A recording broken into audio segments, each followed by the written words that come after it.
สบายดีสวัสดีจ้าพ่อแม่พี่น้องยินดีต้อนรับเข้าสู่ช่องน้องตายสาวดาวคือเก่าเด้อมื้อนี้เนาะพี่น้องน้องตายก็นั่งที่ทงไห้ทงหน้าเดี๋ยวมื้อนี้น้องตายสิมารีวิวข้าวให้เบิ่งเนาะก่อนไปรับชมฝากกดไลค์กดแชร์กดติดตามเพื่อเป็นกำลังใจให้น้องตายในเด้อพี่น้องบ่ได้ลงคลิป2มื้อเนื่องจากว่าไปเด่นเทศกาลนะพี่น้องเพิ่นเฮ็ดอีหยังก็เปิดประตูดอกประตูเหล่าบ่น้องตายก็บ่ฮู้คือกันไปนำน้าสาวเพิ่นเนาะเดี๋ยวมื้อนี้น้องตายสิพาไปเบิ่งทงหน้าก่อนไปรับชมอย่าลืมกดไลค์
พี่น้องตอนนี้ขี่รถเลาะวะเนาะน้ำมันเขาก็เต็มทั้งน้ำก็สอนะมันเต็มไป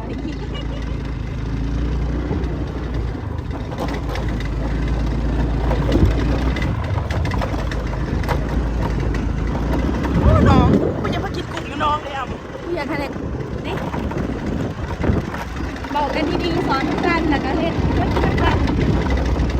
ซื้อเอาไม่ได้ยินมั้ง หลังจากนั้นเราให้กินเนาะให้มาพริกป่นเนาะนะต้องไม่ปล่อยกินเอาเก็บผักแมงมากินเนาะ กูจะมากินอยู่ดีนี่ เวลาหนาเนาะกูบอก มึงคือซื้อเอามากล่องนึงเนาะไปเอาถุงนั่งก่อนกูสาก็ได้ที่อยู่สา ย่าแหละ5 บาทที่เขามาเด็ดน้ำพุน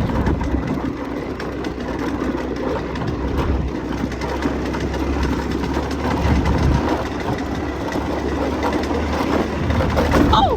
no เมื่อ3-1นะเหมือนกัน ใครเนี่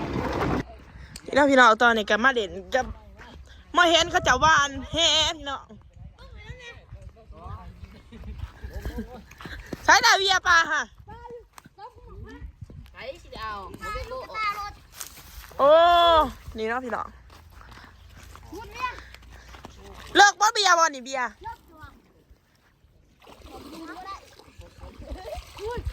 อ้ำเด่นบ่อ้ำเด่นน่ะบังต้นนี่ไม่ใช่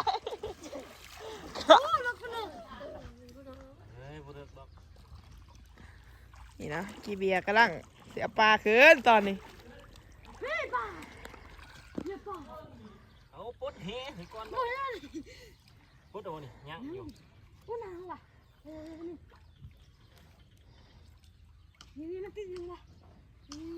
มาลุ้นกันเนาะพี่น้องตอนนี้แบบลุ้นยางนักตัวนะตอนนี้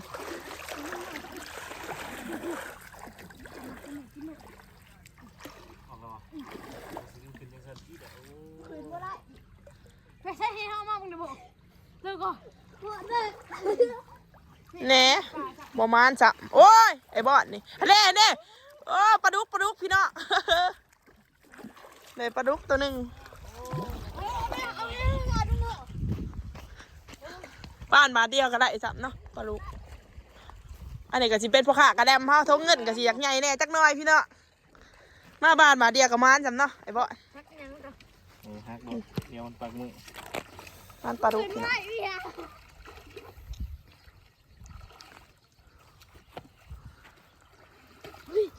แน่ปักบ่ฮะ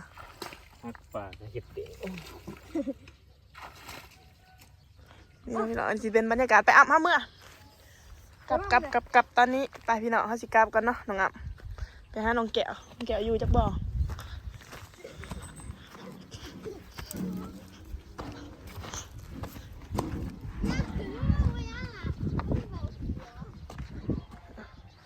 นี่สิเป็นบอลเขาจะเอาหนามขึ้นได้พี่น้อง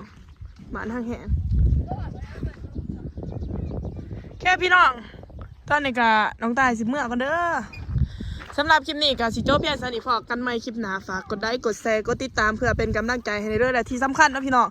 ฝากเบิ่งโฆษณาในเด้อเพื่อบ่เป็นการเพื่อเป็นการซัพพอร์ตนะพี่น้องและฝากกดกระดิ่งเพื่อบ่เป็นการฝาดคลิปใหม่ๆเด้อขอบใจขอบคุณที่เข้ามาเบิ่งหลายๆสิพยายามต่อคอมเมนต์จนเบิดเด้อพี่น้องส่วนน้องตายก็สิเบียกได้เนี่ยจังหน่อยเนาะโอเคพอกันใหม่คลิปหน้าจ้าบ๊ายบาย